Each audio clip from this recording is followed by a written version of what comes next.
Aaron David Miller is a senior fellow at the Carnegie Endowment for International Peace and a former State Department Middle East analyst, advisor, and negotiator in both Republican and Democratic administrations. He is a CNN global affairs analyst and the author of The End of Greatness: Why America Can't Have and Doesn't Want Another Great President.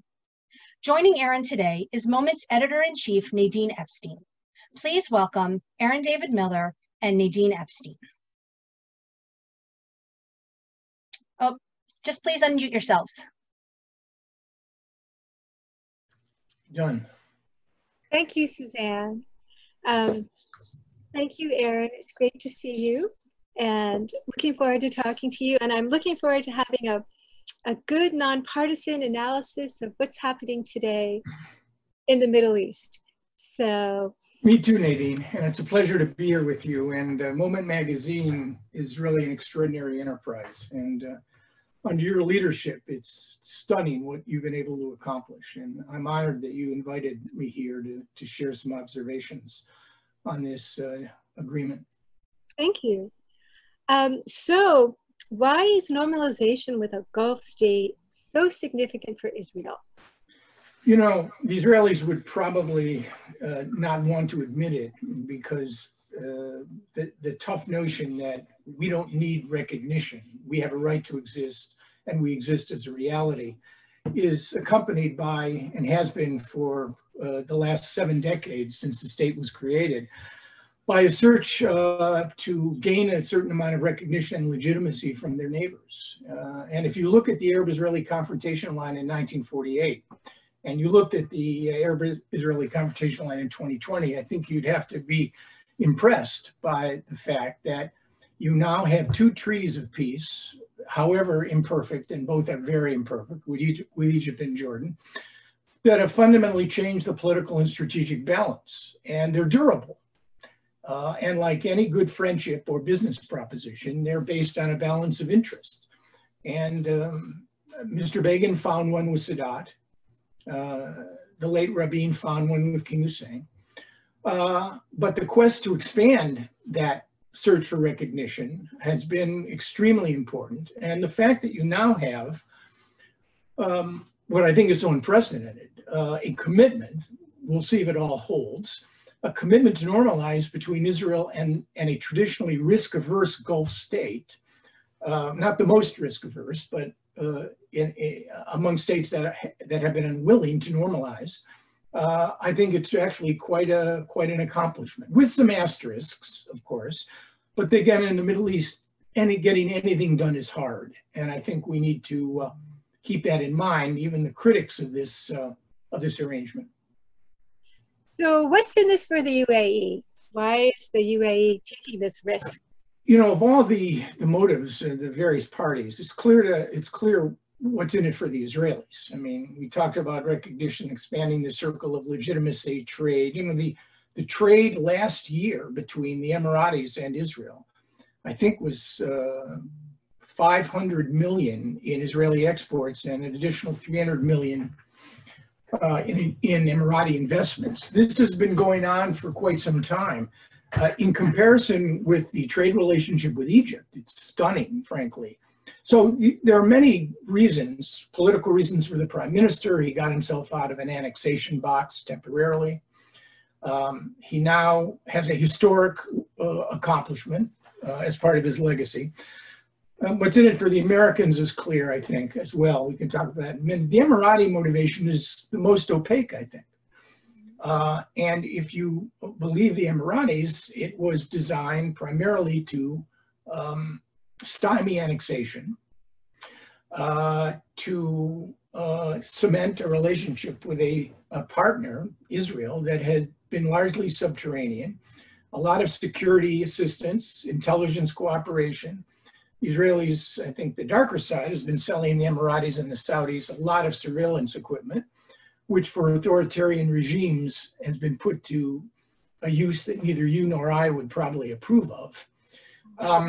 But if you ask me what the real motivation is, I think it has a lot more to do with Washington than it does with Jerusalem. I think the Emiratis have projected themselves, however small they are, with power beyond their borders, 7th largest natural gas producer in the world, a very competent military. The Australians and the Emiratis are the only security partners in Afghanistan that are permitted to fly close air support with the U.S. Air Force, because our military has that much confidence in the skill of Emirati pilots. But I think if you ask me, I think it's a hedge bet. They want to maintain their relations with Mr. Trump, should he be reelected, and they want to present themselves, should Joe Biden become the next president. And they may have actually a compelling case as America's favorite Arab state. Aha, so replacing what Saudi Arabia once was. Once was, right. The Saudi image has become so black. We'll get to Saudi Arabia in a minute. Right. Today, there have been claims made that there was a secret clause in the agreement with the UAE to purchase F-35 stealth jets from the U.S. It's being heavily denied, but is this something that's plausible? Plausible. Peace with the Arab states, at least Sadat and Hussein, long ago made the calculation that the road to Washington lies through Jerusalem. Even the Palestinians made it, although I suspect they made a bad bet. Will the United States be willing to sell the Emiratis equipment that they would not before, because you now have or will have full normalization of relations? It's a compelling, plausible argument. I'm sure some enterprising New York Times or Washington Post journalist will put together the TikTok of how this whole thing came down. Look for it. It's coming to a theater near you, I suspect in the week or two ahead. So can this peace with the UAE, if it works, be a warmer peace than the ones with Jordan and Egypt, which are pretty cool pieces, as you've mentioned? Right. I think, in fact, that's an understatement. I think that's the paradox of this arrangement. Even now, normalization between Israel and Egypt, and even between Israel and Jordan, lacks the easiness, the natural quality, the facility that to which you and I would attach what normalization between quote unquote normal states would mean, right? France and Germany, the US and Canada, US and Mexico. And I think what you're going to see, in large part because public opinion in the UAE is not a major force, the Emiratis have untethered themselves to a certain degree from the Palestinian issue. You're going to see a much more natural sort of interaction. Phone lines are up. Gabi Ashkenazi talked to the Emirati foreign minister. You're going to see a lot of Israelis, once they finish their army service, want to go to Dubai and go to the top of the world's tallest building, or, ski at an indoor mall. I mean, Dubai, if you've never been, I mean, you have, is like Disney World in many respects. And that'll be a real adventure. So you're going to see a progression of relations, assuming, and let's make sure we cover this in the discussion, that the sort of quid pro quo holds. And that's an important unknown still at this juncture. Quid pro quo being? Well, the quid pro quo being the decision on the part of the government of Israel, Mr. Netanyahu in the main, to quote unquote suspend any plan to apply Israeli law, administrative law, or sovereignty to the West Bank. And even if Mr. Netanyahu manages not to put annexation back on the table, from the Emirati position, they've tethered themselves to the fortunes of an Israeli prime minister who is simply not going to give up on his efforts to ensure that no Palestinian state of any consequence emerges. He's under indictment. And, would it surprise me if you had a fourth election and Netanyahu tried to put together a narrow 61-seat majority? After all, what is his, to borrow a phrase from Star Trek, what is his, what's the the strategic imperative? What is it? It's to somehow subvert his indictments and put himself in the best possible position to avoid jail. Would he put annexation back on the table in order to secure a narrow 61-seat right-wing government? It's a thought experiment. Let's come back to him in a couple of minutes. Yeah. We're going to get to him. So what does this mean for the Palestinian Authority and also for Hamas? Because they're obviously totally functioning governments, different governments. I mean, I think the consequences of this for Palestinians are probably the most demoralizing and depressing, but easy to analyze in a way. I mean, the Palestinian national movement today looks like Noah's Ark. I mean, there are two of everything: two statelets, two constitutions, two sets of security services, two visions of where Palestine is supposed to be and where it's supposed to be. Those divisions have created a measure of dysfunction and weakness and fecklessness with respect to the Palestinian Authority's ability to argue that we have one gun, one authority, one negotiating position. And I think it was the growing impatience of particularly the Gulf states, exhausted, frustrated with a Palestinian national movement, and the Israelis as well, that in part drove them to untether themselves to a certain degree from the Palestinian national cause. People ask me, well, what's the impact on the Palestinians? Even before this, their situation was grim and dire. Armed struggle is we've seen it in several manifestations, and the Palestinian public and national movement have emerged worse from it. A negotiating position. People say, well, why don't the Palestinians put a plan on the table? You know, I have to say, you're dealing with a Trump administration that articulated a peace plan that not only opened the door to annexation, it's contained in the plan. So what kind of plan would the Palestinians put on the table? And with the government of Israel, and I'm just reporting here, I mean, Benjamin Netanyahu, in his private moments, if he were here, would tell you, Nadine, I am not here. I was not put on this earth to become the father, midwife, or mother of a Palestinian state based anywhere near the June 67 borders, with Jerusalem, and I mean a real capital, not a suburb, as the Trump plan points out. So the real question is, what plan could or would the Palestinians put on the table that would be feasible, viable, and not represent something close to a capitulation? And, it's a very unhappy situation, but I don't see much promise, frankly. Last month was the 20th anniversary of the Camp David summit. So I was one of the 12 Americans at that summit. That summit was ill-advised, ill-conceived, and ill-timed. At any rate, I think it's clear their Palestinian future is bleak, and I don't see their options, frankly. We'll come back to the Palestinians in a minute, and we're going to come back to Bibi. But let me just ask you quickly, what are the countries that, I talked to you about this the other day, actually, the countries that you think will be the next in line to strike a deal with Israel? One of those that you mentioned were, Oman, Bahrain, but you also mentioned that the Qataris possibly as well. Am I saying that, pronouncing that correctly? I'm not sure. Yeah, well, it's probably Qatar, but it's okay.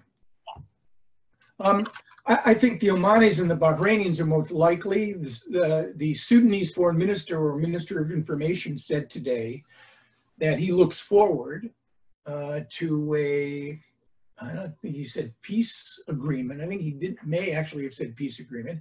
And the Israelis have essentially, put more air into this balloon because I sense they have pretty good sense that in coming weeks, you're going to see additional Arab states in the Gulf follow suit.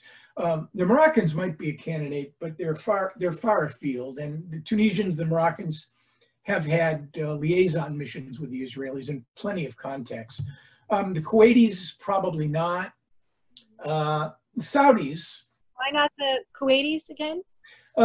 the Kuwaitis have a relatively large Palestinian population, a very active parliament, and a pretty vibrant public opinion. And I think they wouldn't stand to benefit nearly as much, since their stock is not as high with the administration as the Emiratis. So I don't see the Kuwaitis or the Saudis following suit yet.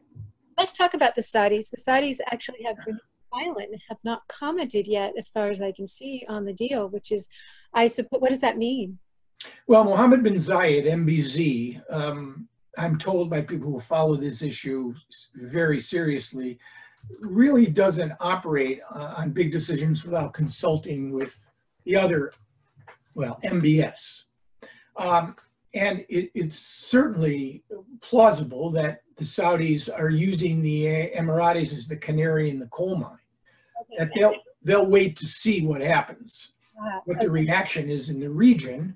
But if MBS wanted to repair his horrible and very well-deserved image for recklessness and ruthlessness and repressiveness, then this would certainly be a step that he would consider taking. His father is still the king and is much more traditional with respect to Saudi's position on the Palestinians. But a Saudi normalization of relations with Israel would lend a degree of legitimacy and authenticity, which would be stunning in its resonance. It really would be extraordinary.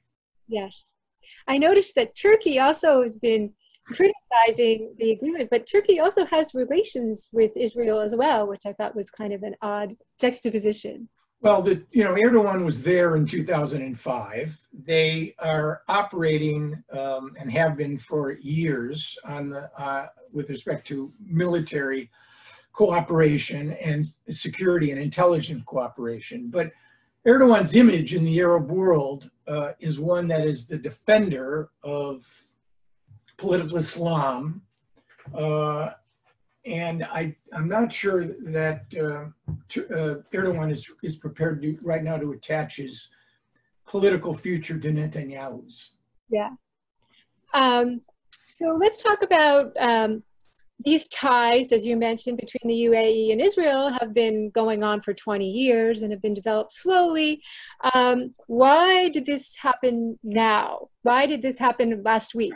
That's a very good question. It's conceivable that it is Iran related. You're following develops in the Security Council, where the United States, frankly, is quite isolated, but now in a position to impose snapback sanctions on Iran, should they choose to do so. I think the Emiratis did see an opening with respect to annexation and a way to work out a trade, but I think this developed relatively recently. I mean, the administration, Jared Kushner in particular, has talked about this. In one of my first meetings with Kushner, he made it unmistakably clear that as a strategic matter, his father-in-law and the administration were going to do everything they could to deploy, first to create strategic relations with the Saudis and the Emiratis, and to deploy them in the of their peace plan by creating incentives for Palestinians, in the sense that they thought that they could use the Arab states to pressure Abbas and others to sign whatever peace deal they produce. So it may have been partly driven by annexation. It may have been driven by the fact that, and I think the Emiratis and the Americans probably got together, worked this out, and then sold it to the Israelis. I think Netanyahu may have probably resisted initially, but then began to understand, I think, what was in it for him. And voila. And so let's just talk about, this is a positive development, but it's not a peace deal. Do you think that there's obviously a peace deal that's languishing on the table right now? Is there any chance for that peace deal to occur? And the peace deal is the bigger picture of the Palestinians. Right. Look, if the peace deal the caller is talking about is the Israeli-Palestinian peace deal, then in my judgment, it could happen. but the three things that are required to make it happen are just not there. Number one, you need leaders on both sides who are masters of their politics, not prisoners of their constituencies or their ideologies. Number two, you need Israelis and Palestinians to own the negotiation. That is to say, to want to protect it and for their own reasons want to participate in it. So you were saying... three things: okay. Leaders, ownership, and a mediator that is willful and skillful and is prepared to apply honey as well as vinegar at appropriate moments in negotiation. Kissinger, Carter, and Baker, the only three Americans that ever succeeded in Middle Eastern peacemaking, all had that attribute. I have a lot of really good questions from the audience, and I want to be sure we have time for them. So I'm going to set aside the rest of my questions. Suzanne, do you want to ask some of the questions, or should I? You can, but I do know that one person would like to, for you to continue your thought when you first got cut off about Camp David back in 2000. Why Camp David didn't, I think there was a specific part of it. Well, look, let's be clear. When we fail, it's always because we see the world the way we wanted it to be rather than the way it actually is. And usually, things succeed when you find the balance between the way the world is and the way you want it to be. At Camp David, Arafat and Barak were simply not ready to make the kinds of commitments and decisions that would have allowed a third party, namely the United States, to broker a deal. People still tell me, you can't see me now, but people still tell me that, but you were so close at Camp David. No, we weren't. I mean, take your arms and expand them as far out as you can expand them. That's how close we were at Camp David. And in large part, you can blame Arafat for not negotiating. You can blame Barak for believing he could find an end of conflict solution by not meeting Palestinian needs, and you can blame Clinton for not taking charge of the summit the way Jimmy Carter did. But in the end, this was our house, our invitation, and in my judgment, and I've written about this, talked about it, that summit should not have taken place because Clinton's objective should have been to hand to the Bush administration a working process. Instead, what we have was a full-blown intifada from which, I might add, the Israeli-Palestinian relationship has not yet recovered 20 years later. You know, one last point. When we briefed Clinton before the summit, I remembered how inspired I was. He said, you know, trying and failing is better than not having tried at all. And I thought that's so quintessentially American. That's an okay slogan for the University of Michigan football team. It is not a substitute for the foreign policy of the most consequential nation on earth. And failure costs. You were saying, one of our listeners had asked, was there anything secret in the agreement that we didn't learn about? And you were explaining that you had had some previous conversations with right, Mr. Kushner and company.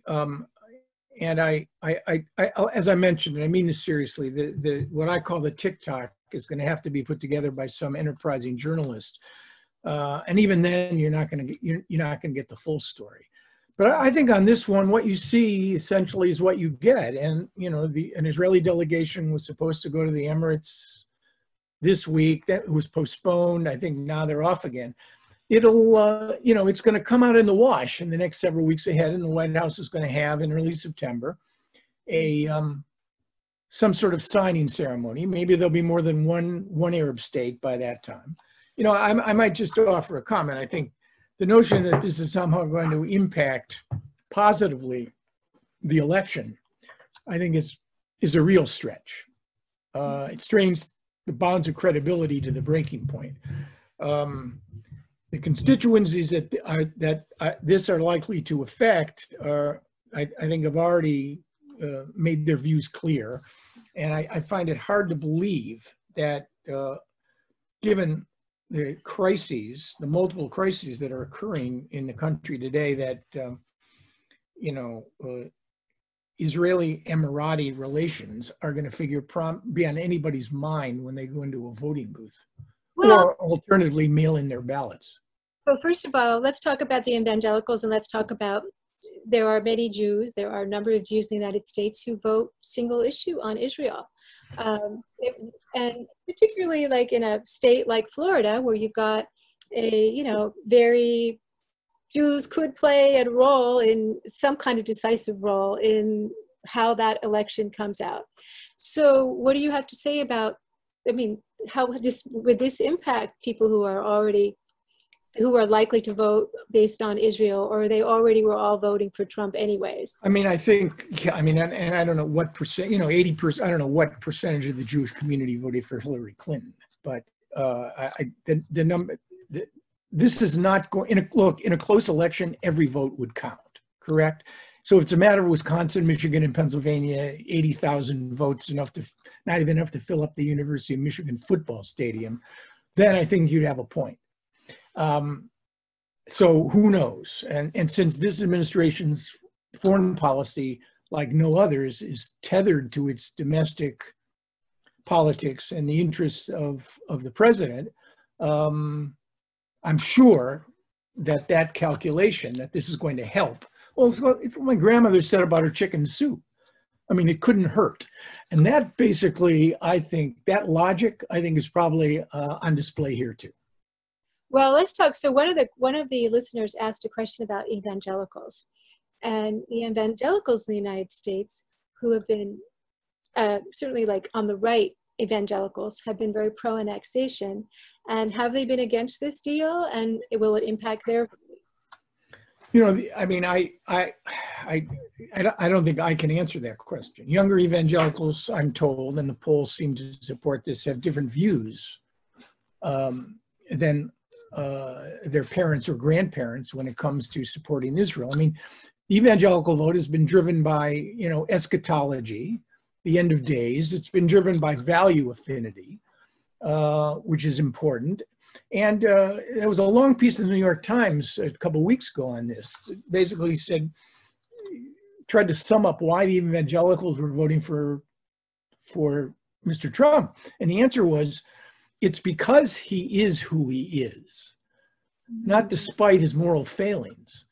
And that's an intriguing sort of analysis. On his last foray to political foray to counterbalance, I guess he was in Minnesota. He said, we did this because of the evangelicals. They're going to love it. So, those are his calculations. I'd be stunned if this issue figured prominently in the priorities that Americans are now stacking up as they contemplate an election that's less than 90 days from now. And Nadine, I have a question that someone had emailed me when they registered. For how long of a time is Israel committed to not annexing part of the West Bank? Well, if you believe Mr. Kushner, quote, a long time, unquote. What Mr. Netanyahu is saying publicly is clear, that he hasn't given up on the issue of sovereignty in the West Bank and won't. But again, that I think is going to depend on what his calculations are. If in fact he calls a fourth election, I think it's a very real possibility that, at least as a rhetorical device, annexation would get back on the table. And remember, by the way, it's not just annexation that is going to cause the Emiratis heartburn. If, in order to placate and diminish the criticism he's now getting from Naftali Bennett and Yamina, you end up with a settlement surge, or the Israelis end up with in another confrontation with Hamas in Gaza, and you end up with a lot of Palestinians who are killed, civilians. Any of those things could serve to preempt future Arab states or additional Arab states from joining the normalization club, and arguably slow down the process between the Israelis and the Emiratis. So I don't think this it has some asterisks. This agreement has some asterisks, is what I'm saying. How does COVID play into the timing of all of this? I mean, I've read that the UAE is interested in possible medical advances in Israel. COVID is obviously a very important political conversation and health conversation we're having in the United States. Does it have a role in the timing of it? I mean, it does in the sense, I think, that a very well handled set of policies by the government of Israel and by Mr. Netanyahu in March and April gave high marks to a country of 9 million people who had less than 300 fatalities. Now, one airport helps, of course, obviously, and the Israeli public is conditioned in the event of emergency to follow orders. They're not so good at not following orders when the situation becomes less acute, which is exactly what happened. The Israelis opened up too fast. Large weddings, schools, high schools in particular. So if COVID had a role, it knocked Mr. Netanyahu back on his heels. 1 million Israelis unemployed, Israel in recession. This isn't a distraction from that, but it clearly has, to some degree, been a boost for him. So no, I don't think that the Emiratis woke up one morning and said, you know, we have this pandemic, and basically the Israelis, you know, could be very effective partners in cooperating with us on it. It is one of the issues, you're right, Nadine, that the Emiratis raised, but I think in many respects it's cover. Okay. And I guess we also talked a little bit about Jared Kushner, and he was really sort of leading this plan. And what role did he really personally take in the plan? Obviously, he interviewed you and talked to many other. I know he talked to Dennis Ross, but what was his role in sort of shaping or making the UAE-Israel agreement happen? Well, they made a bet, as I mentioned earlier, on the Saudis for many different reasons. I mean, you know, when a president travels abroad on his first trip, Mr. Trump's predecessors go to Britain, Canada. This president went to Saudi Arabia and Israel. Think about it. It's incredible. And Mr. Kushner played a role in organizing that trip, in befriending another 30-something-year-old, Mohammed bin Salman. And as you see, the administration has, I mean, we've placated the Saudis for decades. I mean, I worked for a half a dozen secretaries of state. We were not nearly as tough with the Saudis as we should have been, but never have I seen the degree of acquiescence and margin that any administration has given another country that doesn't share American values and whose coincidence of interest with the United States is at times just episodic. Kushner made a bet, and I think the bet paid off. And, you know, from the beginning, he made it unmistakably clear that they were going to do things fundamentally differently. And guess what? They went ahead and did things fundamentally differently. Now, I don't believe the Middle East is on the verge of a period of prosperity, stability, and peace, as he seemed to claim in his Washington op-ed. I mean, there was not a single reference in that entire op-ed to the word Palestinian. The word Palestinian did not even appear in it. There are 4 Arab states in active phases of meltdown. The Middle East remains an angry, broken, and dysfunctional place. With an Israeli-Emirati agreement or without it.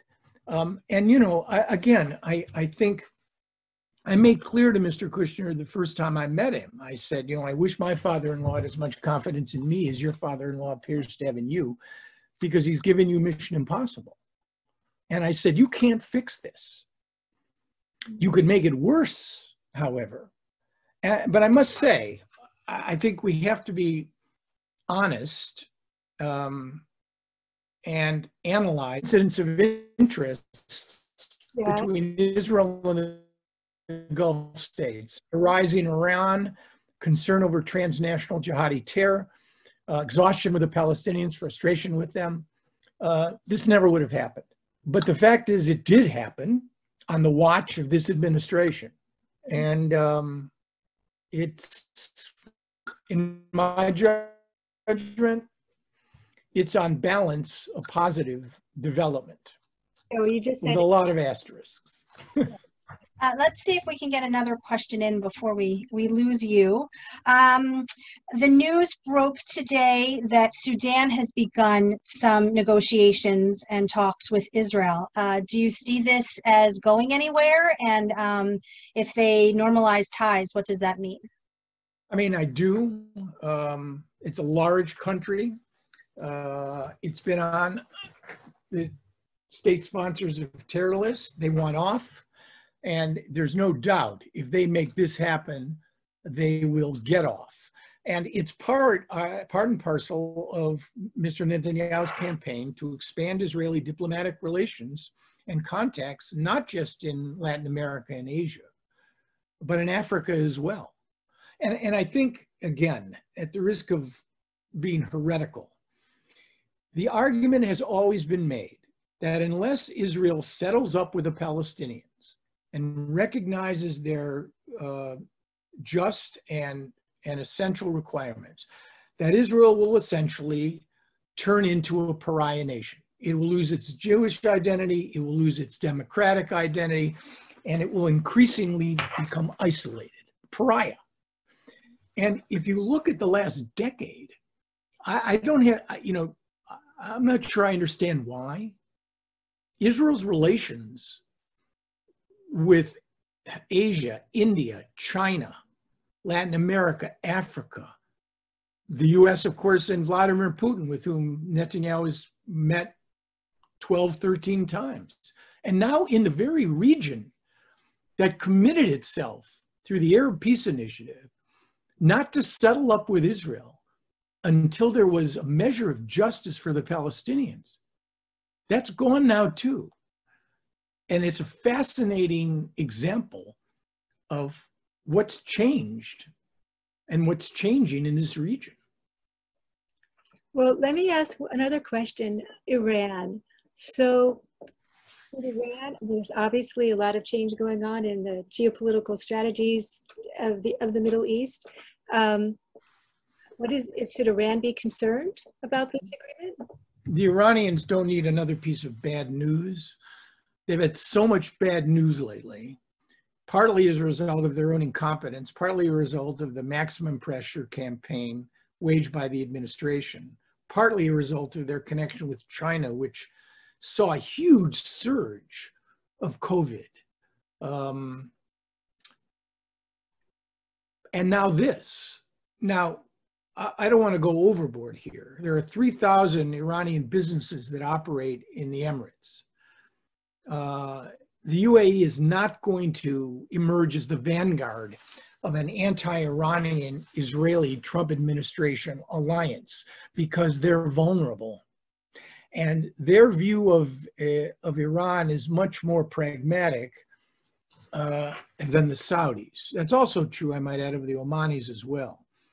But it's still a blow on a political level for Iran. I mean, after all, you now have a Gulf state proximate to Iran establishing full diplomatic relations with Israel. You know that they are worried now about intelligence sharing. They're worried now about Israeli positioning in the Emirates.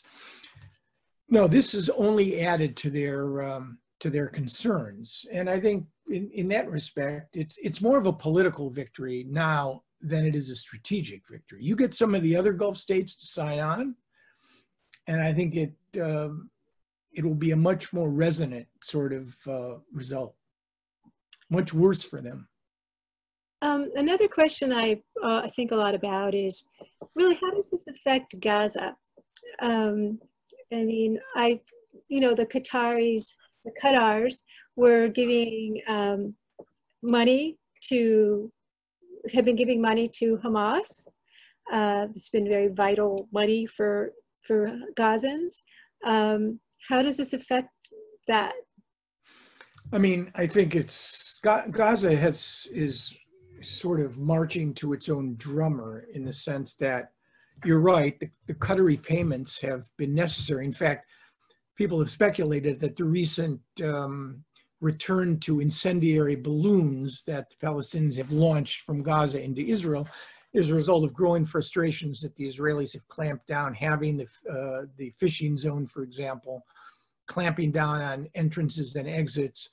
And the Qatari money, I think, has temporarily been suspended.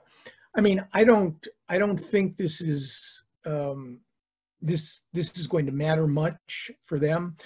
They have a statelet over which they're not going to give up control. They're determined, I think, to at some point, when Abbas falls, they believe they could pick up additional influence in the West Bank. I think you're looking at the prospects of one state, Israel, in the next period ahead with two mini sort of entities. Whether or not we go back to a fourth confrontation since 2008 is another matter. I don't think the Israelis or Hamas wants that right now. But with the exception of Qatar and Turkey and Iran, they're fairly isolated.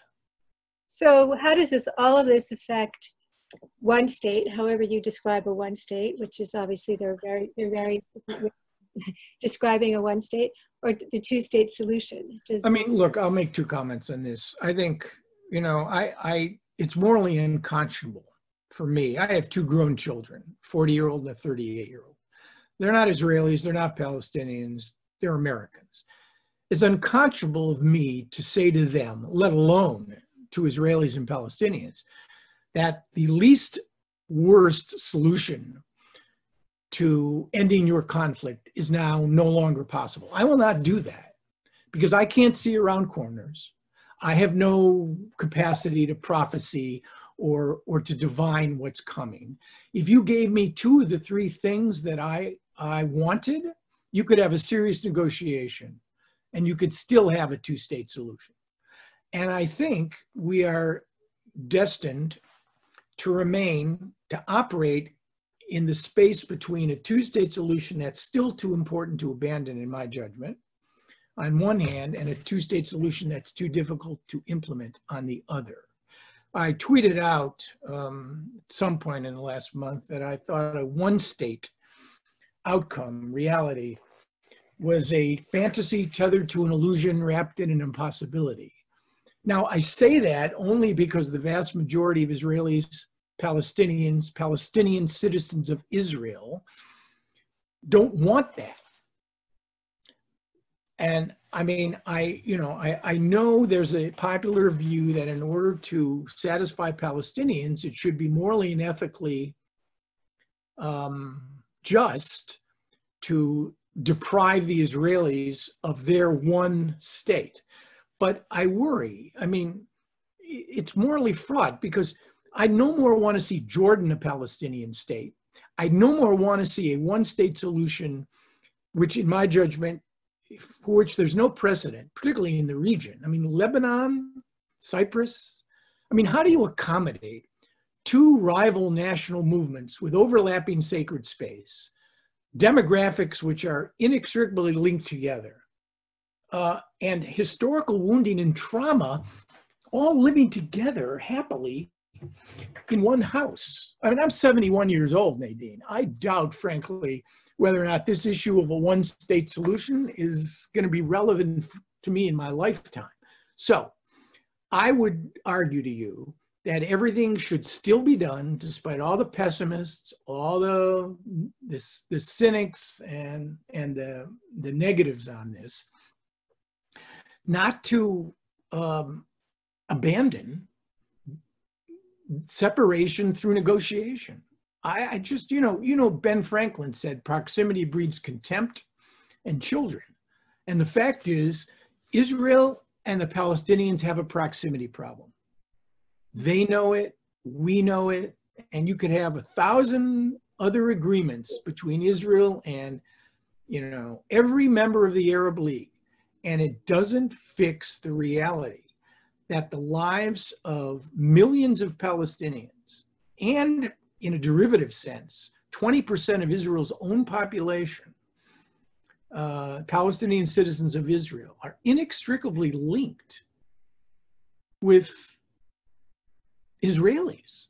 And I don't know how you get out of that situation. You can surrender to the forces of history, or you could continue to believe, however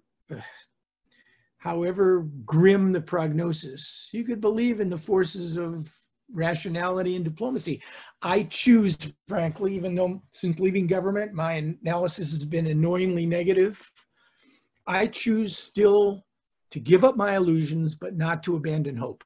And I will say to you that the first and last president who ever had an impact on me, Jack Kennedy, described himself in the way I now describe myself, as an idealist without illusion. Never giving up on the prospect that the world can be changed, you can be changed, the Israeli-Palestinian problem can be resolved, but as you go through the process of transformation, go through it with your eyes wide open. Sorry to drone on, but it's an important point. No, it's a really good point to end on. We've come to the close of the hour. Thank you so much, Aaron, for this extremely important conversation. Thank you, Nadine, for having this conversation with us. Again, apologies to everyone for the technical difficulties that we had, but it is recorded. We'll edit it out and will be sent to you. We might be able to get to a few more questions that we'll include. Again, check out our website. You can read the full interview that Nadine had with Aaron earlier in the week, and you can read more articles about Israel. And if you enjoyed today's program, despite some of the technicalities, the problems that we had, please, if you enjoyed the program, please consider making a donation to help us continue this programming. Thank you all very much. Hopefully we'll see some of you back here tomorrow. Thank you, Suzanne, Aaron. thanks. Nadine, thank you. It's really great talking to you both. No, and I'm sorry, I should not blame Moment for the technical failures. I'll accept full responsibility. Okay. All right? Thank you again. Bye-bye. Bye-bye.